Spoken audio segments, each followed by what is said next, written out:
I probably put part 2 again, didn't I? I'm sorry. I meant to do part 3, but I did it so quickly. You can hear now? And the comments are coming correctly. Yes! Can you hear me? Are we deaf or can we hear?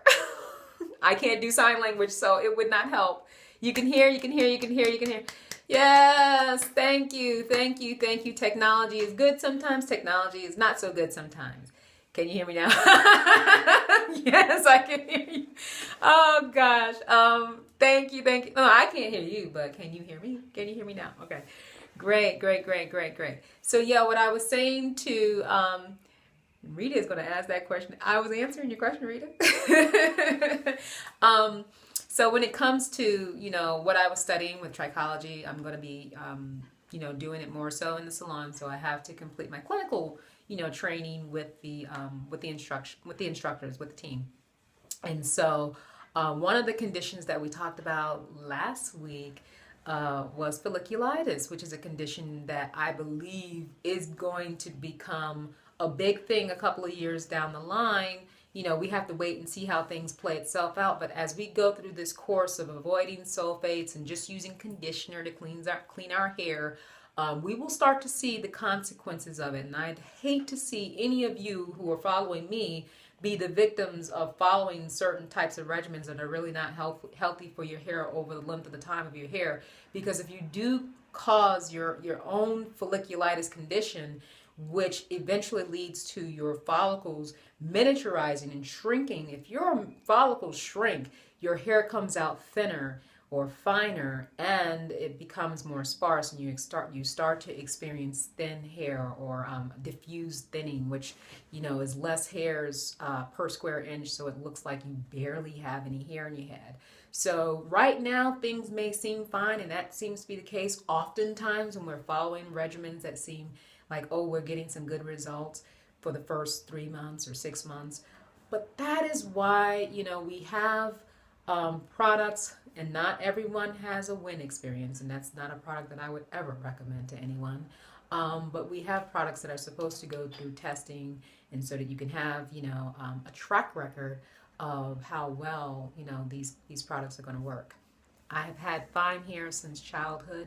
Unfortunately, a lot of people are born with fine hair. The best thing that you can do is to make sure that if you have fine hair, any of you who have fine hair, you really want to make sure you're eating lots and lots of vegetables. If you have a healthy regimen, you're feeding the creation of your hair to be as strong as possible, because with fine hair, it's more vulnerable to breakage because it's so fine. So you need to have your greatest defense be nutrition, for real, for real.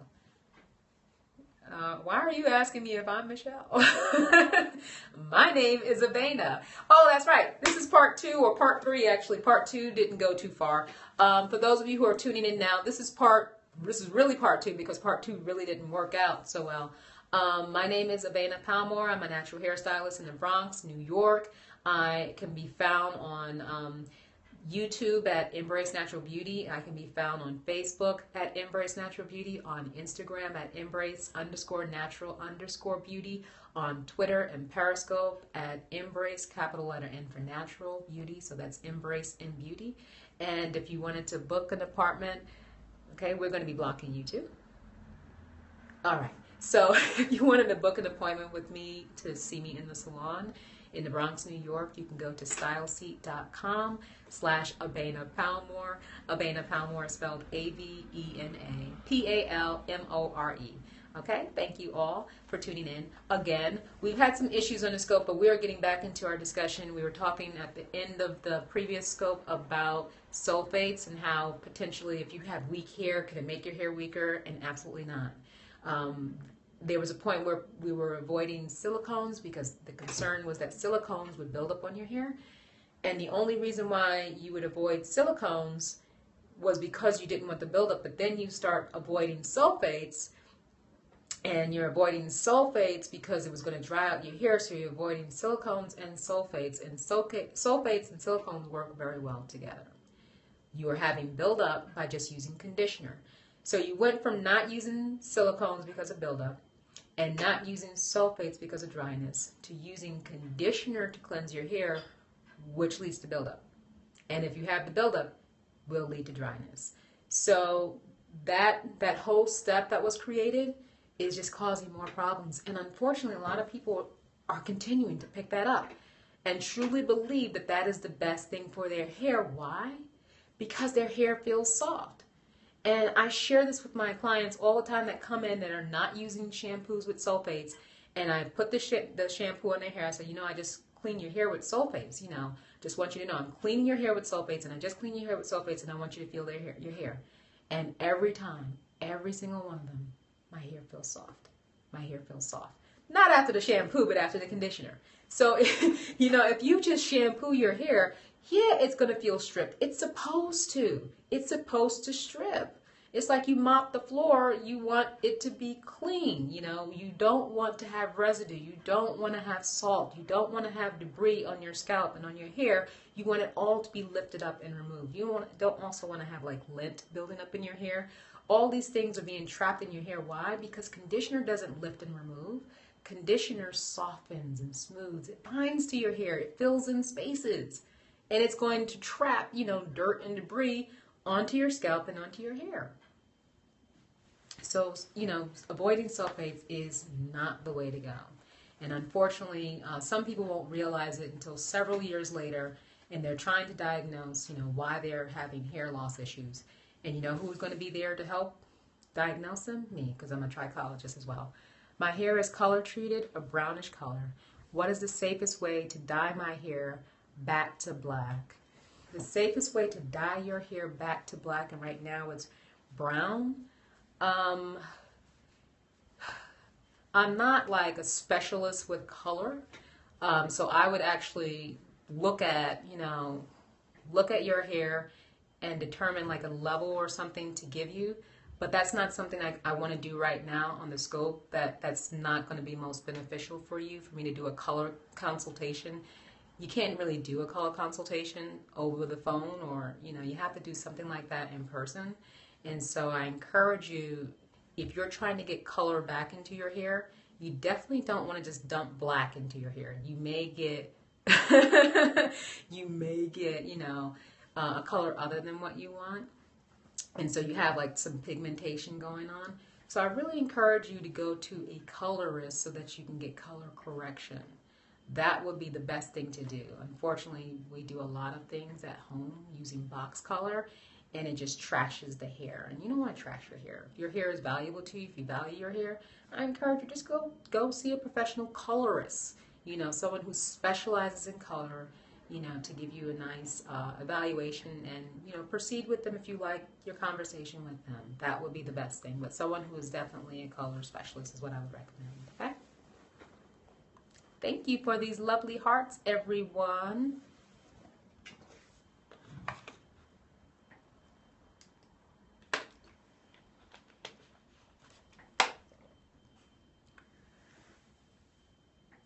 All right, Blondie. And you know what? And I appreciate, and that's why I asked you all to come here and ask me the questions before you do things. I've been having itchy scalp even after washing after about 2 days. Do I need to wash with sulfates? So because you're asking me, do I need to wash with sulfates, I get the impression that the first thing you washed with was not sulfate, or was it a sulfate-free shampoo? Can you just confirm that? And so, yeah, I just wanted to say really quickly, I am so glad that Blondie asked that question. I want you guys to always feel comfortable. It was a no sulfate shampoo. Okay. I want you guys to always feel comfortable asking me some questions, and I'll try to direct you to the best, that I can. Have you seen my twist out on Facebook? I don't know who's asking the question. I'm sorry. I don't know everyone's tags. Oh, thank you. Thank you so much. Thank you.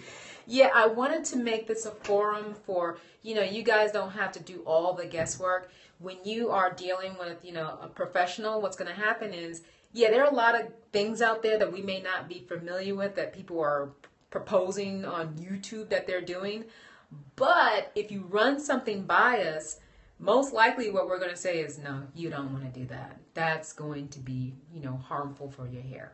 Or I've heard of people doing that, and these have been, some of the outcomes or something like that. I've been transitioning to natural for the past 18 months. How often should I trim my hair? Okay, let me get to you in a moment.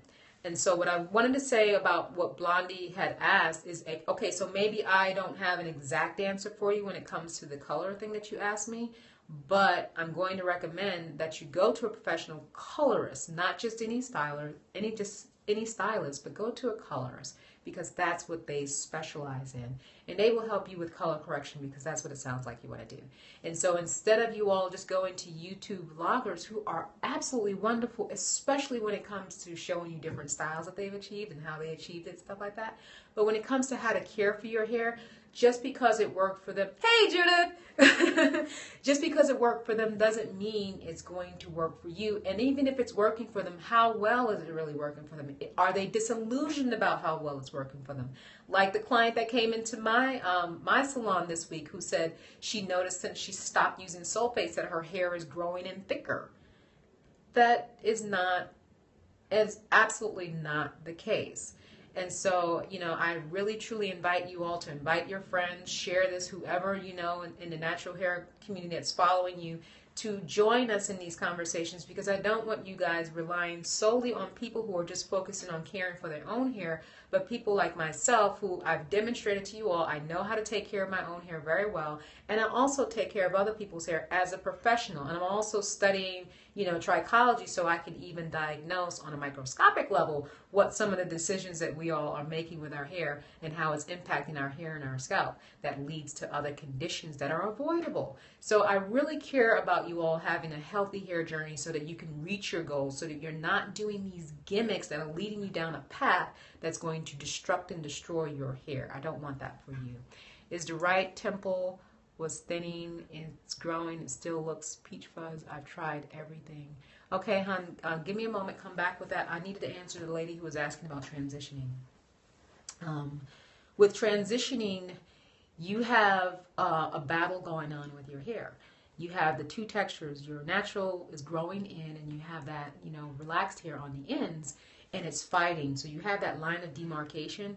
You're gonna experience a lot of breakage. The longer you go with your transition, you're gonna experience a lot of breakage. So you need to be really careful about how you treat your hair and how you're washing and conditioning, combing, all that good stuff. Making sure that you're, you know, getting that line of demarcation fortified to the best of your ability. But eventually, you're gonna want to go ahead and cut that off. So how much you should trim each time? It depends on your comfort level. I did the big chop because for me, just being able to handle my hair is most important. But for some people, you don't want to see yourself with short hair, and I understand that. So you can do things like keep your hair, you know, twisted or something. Maybe put a wig on or something like that. But you are going to experience breakage. So the sooner you get that hair off, the better for you, because you're not going to have all these shabby ends, because it could also impact and weaken the hair that's growing in. It really truly depends on, you know, how well you are protecting your hair, especially that line of demarcation, and how soon, you know, you're willing to be completely natural. I know, Rita, the best thing is to big chop for you and for me. You know, for some of us, we invite it. We like to see our hair, whatever, it doesn't really matter. But for some people, psychologically, they're just not ready. And I understand, I get that. It's a psychological thing. I prepared myself. Right, not everyone's ready to big chop. I prepared myself by doing my hair in flat twists all over, and then, you know, doing flat twist outs, so I can kind of see my hair. Stop telling her to big chop. You don't know what she's going through. Yeah, so I did a lot of twist outs so that I can get accustomed to not having this straight hair that I'm enjoying this week, but just to getting accustomed to having this crinkly hair. But it was nowhere near, you know, my curl pattern. My hair was completely different. So one of the things that's going to be like something you really need to prepare for is if you have, you know, this much new growth, something like this, when you cut that, it's going to look like this. So that's why I never just tell people to big chop. I always advise you, you know, if you find something, big chop could be depressing for some folks. It really can. The shrinkage, right? Yeah, so it's so important. When I did my chop, I saw a picture of someone who's still very much a vlogger, with short hair. Our hair texture is completely different. But just seeing the hairstyle that she had, I said, I could see myself wearing that. Years ago, I had my hair cut every 6 weeks to get rid of the relaxer. I personally couldn't big chop. Yeah, Judith, you could have, but you just didn't want to. You didn't see yourself that way. And once you see yourself that way, like you have a vision of how you want to wear your hair in its short, natural state, that's when it becomes easy because you've already prepared yourself mentally.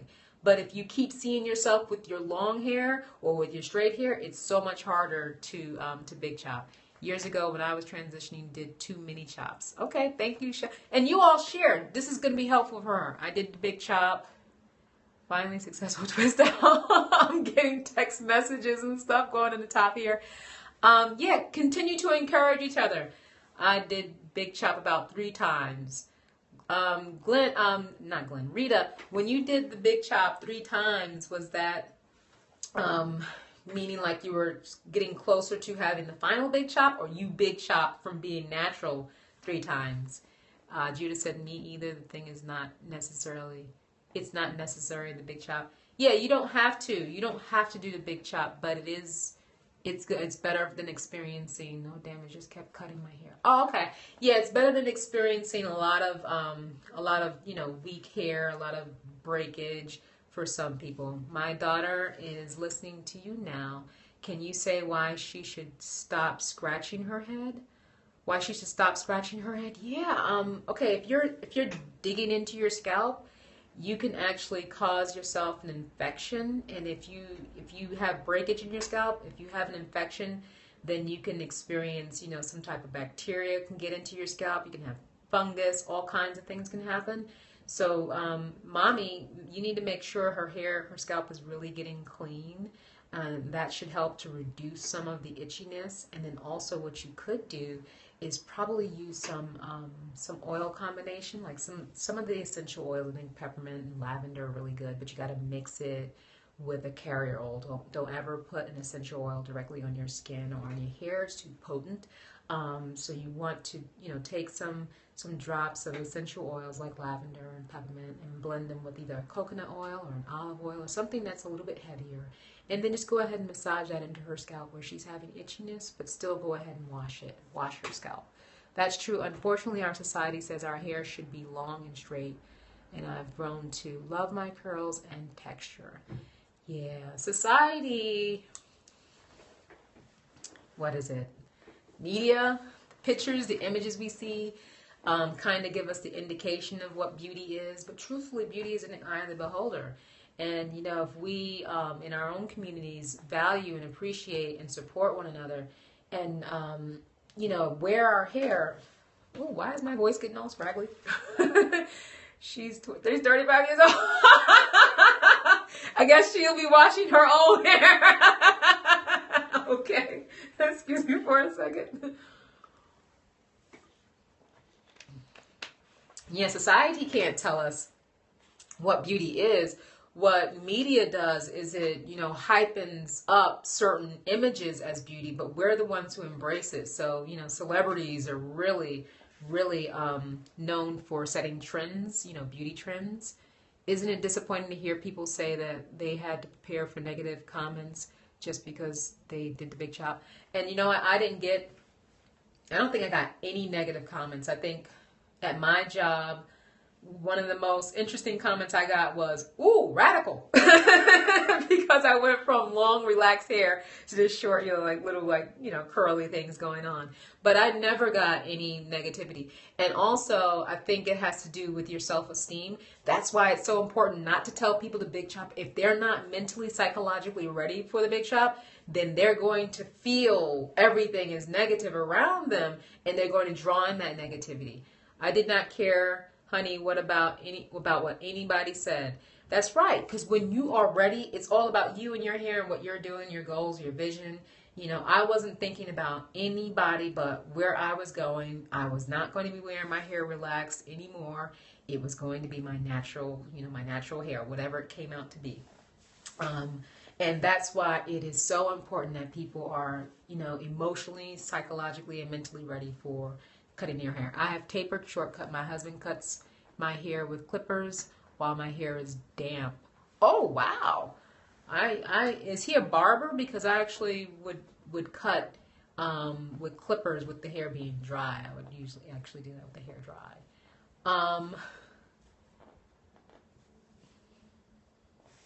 Let me see if she comes back. That's Blondie, right? Hubby cutting your hair. Yeah, he used to be a barber. Wow, yeah, I always do it on dry hair. My daughter is biracial and she is ruining my granddaughter's hair with low maintenance. They're 3-in-1. With low maintenance, they're 3-in-1. I'm a little lost. Come back. Explain that a little bit more. Yeah, I've never used clippers on wet hair. But listen, if hubby's, you know, trained barber, Tabitha wants to know, how is she ruining your granddaughter's hair? Come back, talk to us. What is she doing? 3-in-1 products? Is that a brand? 3-in-1 as in product like when? It was slightly damp. Okay, Blondie. Do you mean low maintenance styles or not doing anything? Tavita is asking the questions. She's good. Shampoo, conditioner in one. Hey, is that Bonnie? Hey, Bonnie, thank you for tuning in. Not doing anything. Well, if you're not doing anything to the hair, then you're gonna get thank you for tuning in, girl. If you're not doing anything, if you're completely just like avoiding doing anything to your hair, I've seen people have like matted hair. You certainly don't want that. Is that what's happening? And is she washing and conditioning her hair on a weekly basis? Oh, thank you, Bonnie.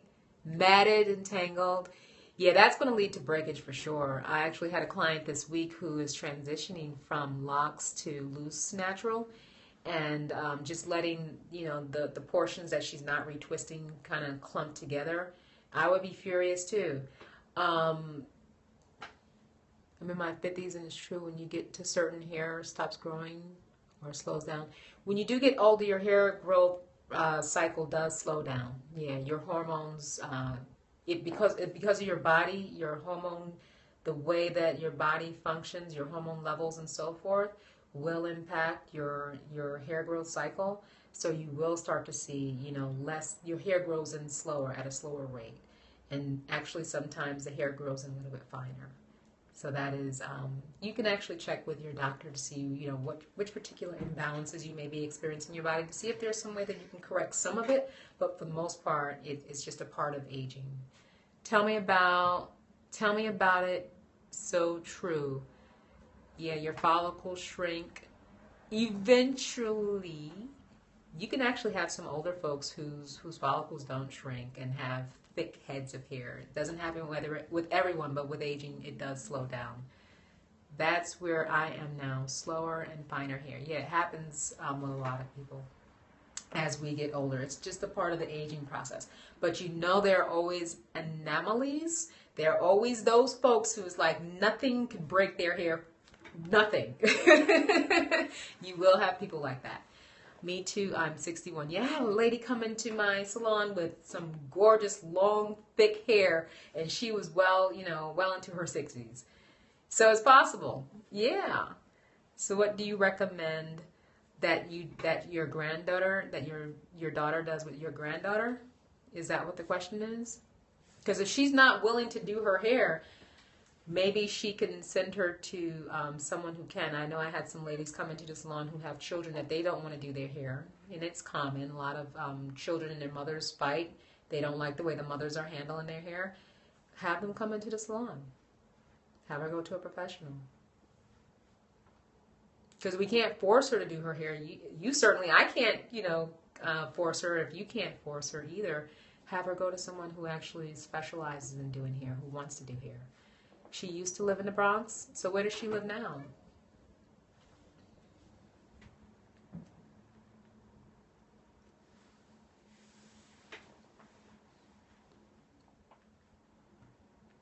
Thank you for the hearts.